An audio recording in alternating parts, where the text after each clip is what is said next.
Hello everyone, good evening. Welcome back to Sri kitchen. ఈరోజు ఏకాదశి సందర్భంగా చేసిన ఫరాలి పరాటాను అయితే చూపించబోతున్నా. క్విక్ అండ్ ఈజీగా ఏ విధంగా తయారు చేయాలి, అదేవిధంగా ఫరాలి అంటే ఏమిటి, ఈ ఫరాలి అనే పదం ఎక్కడి నుంచి వచ్చింది, ఇంకా ఏకాదశి రోజున ఫరాలి పరాటా ప్రాముఖ్యత ఏంటి అనేది ఈ వీడియోలో చూద్దాము.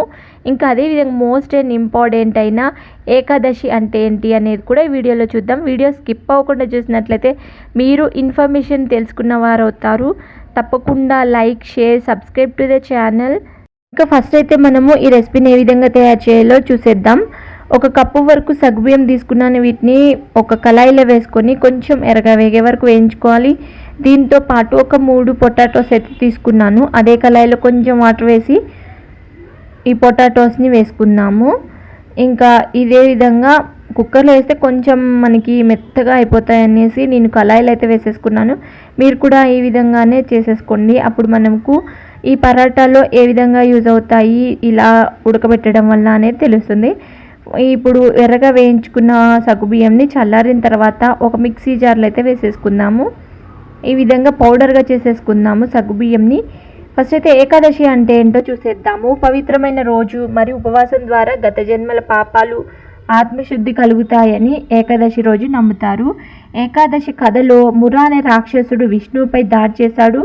అప్పుడు విష్ణువు శరీరం నుండి ఏకాదశి అనే దేవత ఉద్భవించి ఆమె రాక్షసుడితో పోరాడి ఓడించింది. ఇప్పుడు విష్ణుమూర్తి వరంగా తన పేరు మీద ఏకాదశి నాడు ఉపవాసం ఉండేవారు పాప విముక్తి పొంది వైకుంఠానికి చేరుకుంటారు అని వరంగా ఇస్తారు. ఆ రోజున అందుకే ప్రతి ఒక్కరూ ఉపవాసం ఉంటారు. ఆషాఢ మాసంలో వచ్చే ఏకాదశికి ఇంకా చాలా ప్రత్యేకత ఉంది అని చెప్పుకోవచ్చు. ఇది తొలి ఏకాదశి లేదా దేవశయని ఏకాదశి అంటారు.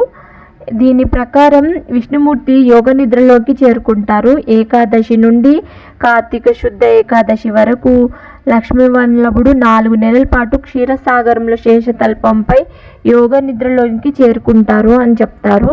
దీంతో మనకి చతుర్మాసం ప్రారంభమవుతుంది. సూర్యభగవానుడు ఉత్తరాయణం నుండి దక్షిణాయనంలోనికి గమనాన్ని మార్చుకుంటాడు సూర్యుడు. ఉపవాసం ఉండాలి అనుకుంటే ఏకాదశి ముందు రోజు అంటే దశమి రోజున సాయంత్రం నుంచే మనం ఉపవాసం స్టార్ట్ చేయాలి. ఆ రోజు ఈవినింగ్ అయినా సరే మనం ఈ పరాటాని తినడం వల్ల నెక్స్ట్ డే ఏకాదశి వెళ్ళే వరకు కావలసిన శక్తిని, కొంచెం ఓపికని ఇస్తుంది ఈ పరాటా. సో ఇప్పుడు దీన్ని ఏ విధంగా తయారు చేయాలో చూసేద్దాము. మిక్సీ జార్లో గ్రైండ్ చేసుకున్నాం కదా సగ్గుబియ్యం పౌడర్ని ఒక స్ట్రైనర్తో చల్లించుకొని మెత్తని పిండిని మాత్రమే వాడుకోవాలి సగ్గుబియ్యం పౌడర్ని. ఇప్పుడు ఇందులో మిక్సీ జార్లో 4-5 గ్రీన్ చిల్లీ వేసుకుందాము. ఆలుగడ్డలు పొట్టు తీసుకొని పక్కన పెట్టుకోవాలి. ఇప్పుడు మిక్సీ జార్లో గ్రీన్ చిల్లీ వేసి మిక్సీ పట్టుకుందాం. ఇప్పుడు మనం ఆలుగడ్డలు వేసుకున్నాం కదా కళాయిలో. ఇప్పుడు ఆ బాయిల్ చేసిన పొటాటోని గ్రేటెడ్ చేసుకుందాము. ఈ విధంగా మనం కుక్కర్లో వేసినట్లయితే మనకి మెత్తగా అయిపోతుంది. సో మనం ఈ విధంగా కళాయిలో అయితే ఉడకబెట్టుకుంటే బెటర్. కానీ మనం స్టవ్ ఆఫ్ చేసుకోవచ్చు. కుక్కర్లో అయితే ఆప్షన్ ఉండదు కదా, సో దానికోసం అయితే కళాయిలో వేసాను. ఇప్పుడు మనం మిక్సీ జార్లో పట్టుకున్న సగ్గుబియ్యం పౌడర్ని కూడా ఇందులో వేసేసుకుందాము. సరిపడినంత సాల్ట్ వేసుకోవాలి దీంట్లోనే. ఇప్పుడు మనం మిక్సీ జార్లో పట్టుకున్న గ్రీన్ చిల్లీ పేస్ట్ కూడా వేసుకుందాం. అదొక టేబుల్ స్పూన్ వరకు అయింది. దీన్ని కూడా వేసేసుకుందాము. గ్రీన్ చిల్లీ ఇష్టం లేని వాళ్ళు కారమైనా యాడ్ చేసుకోవచ్చు. దీనిలోనే జీరా పౌడర్ కూడా యాడ్ చేసుకోవాలి. ఇంకా ఇందులోనే ఆమ్చూర్ కానీ కస్తూరి మేతి కానీ యాడ్ చేసుకుంటే బాగుంటుంది. నా దగ్గర ఆమ్చూర్ ఉంది, సో దాన్ని యూస్ చేస్తున్నాను. ఇందులో వేసేసి వీటన్నింటినీ కలిపి మన చపాతీ పిండిలాగా కలుపుకోవడం. ఇప్పుడు మనం ఫరాలి అంటే ఏంటో, ఉపవాస సమయంలో తినడానికి అనువైన అదేవిధంగా శక్తినిచ్చే ఆహారం దేనైనా ఫరాలి అంటారు. ఈ పదాన్ని గుజరాత్, మరాఠీ భాషల్లో ఎక్కువగా యూస్ చేస్తూ ఉంటారు. మనము ఉపవాసం అనగానే గోధుమ పిండితో చేస్తాం, కానీ వీళ్ళు యూస్ చేసే పిండిలు మనకి తెలియదు. సో ఫరాలీలో ఉన్న పరాటాల్లో సాబుదానా పరాటా మాత్రం మనకి తెలుసు కదా, సగ్గుబియ్యంతో చేసేవి. ఆ పరాటాని అయితే ఈరోజు చేశాను. ఇంకా దీంతో పాటు ఫరాలీలో యూస్ చేసేది సింగార పిండి, రాజగిరి పిండి. ఉపవాస సమయంలో వీటితో తయారు చేసిన పదార్థాలని తీసుకుంటూ ఉంటారంట గుజరాత్, మరాఠీ ఇలాంటి రాష్ట్రాల్లో. సో దాని రోజుల్లో మనం కూడా ఎప్పుడు అదే ప్యాటర్న్ వంటకాలు కాకుండా రుచికరమైన కొత్త వంటకం ప్రయత్నించాలనుకుంటే మాత్రం తప్పకుండా ఈ రెసిపీ చేసి చూడండి. డిఫరెంట్గా ఉంటుంది, టేస్టీగా ఉంటుంది. ఏ విధంగా తయారు చేయాలో చూద్దాము. చపాతీ పిండిలాగా కలిపి పెట్టుకున్నాం కదా, దాన్ని ఒక 10 మినిట్స్ అలా ఉంచిన తర్వాత బటర్ పేపర్ తీసుకుందాం. ఇది చాలా పెద్దగా ఉంది, 20 రూపీస్ అంట ఈచ్ పేపర్. దీన్ని అయితే మన పూరి మేకర్ ఉంటుంది కదా, దాని సైజులో అయితే కట్ చేసుకోవాలి రౌండ్గా. మాది కొంచెం చిన్నగా ఉంది, సో దానికోసం అయితే నేను తీసుకున్నాను. దీనిని చపాతీ కర్రతో చేయడానికి కుదరదు. ఈ విధంగా అరిసెలు ఒత్తేది కానీ పూరి మేకర్ కానీ యూజ్ చేయాలి. పేపర్ కూడా నెయ్యి కానీ ఆయిల్ కానీ అప్లై చేసుకోవాలి. ఇప్పుడు మనము పిండి మిశ్రమంలోంచి కొంత భాగం తీసుకొని రౌండ్గా చేసుకొని ఆ సగ్గుబియ్యం మిశ్రమాన్ని కూడా దానిలో పెట్టేయాలి.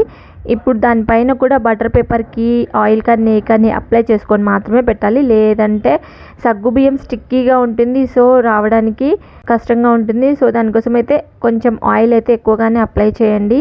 ఈ విధంగా మనము పేపర్ తీసినట్లయితే ఈజీగా వచ్చేస్తుంది, అప్పుడు మనకి పర్ఫెక్ట్గా వచ్చినట్టు. సో పైన కవర్ తీసిన తర్వాత కింద బటర్ పేపర్ తీయడానికి కూడా మనం చేత్తో అరిసెలు తీసినట్టుగా తీయడానికి కుదరదు. దీన్ని కూడా మళ్ళీ ఒకసారి కింద పెట్టి తీసుకోవాలి, అలా మాత్రమే వస్తుంది. ఒకసారి అయితే ఇందులో చూపిస్తున్నాను కదా, ఈ విధంగా మాత్రమే ఆ పూరి మేకర్ మీద మళ్ళీ బటర్ పేపర్ పెట్టి ఇంకో వైపున ఈ విధంగా తీస్తేనే వస్తుంది. ఈ విధంగా ప్రాసెస్ అనేది కొంచెం ఇక్కడనే టఫ్గా ఉంటుంది, మిగతా ప్రాసెస్ అనేది చాలా ఈజీగా ఉంటుంది, కానీ తినేటప్పుడు మాత్రం మంచి టేస్టీగా ఉంటుంది.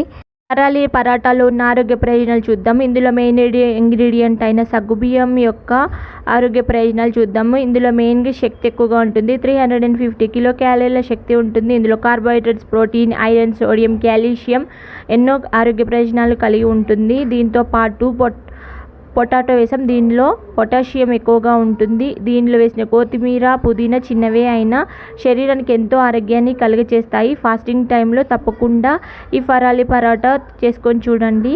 అదేవిధంగా శక్తివంతమైన పరోటా ఏ విధంగా ఉంది అనేది కామెంట్ బాక్స్లో తప్పకుండా తెలియచేయండి. వీడియో నచ్చితే like, share, subscribe to the Sri kitchen channel. Thank you, bye.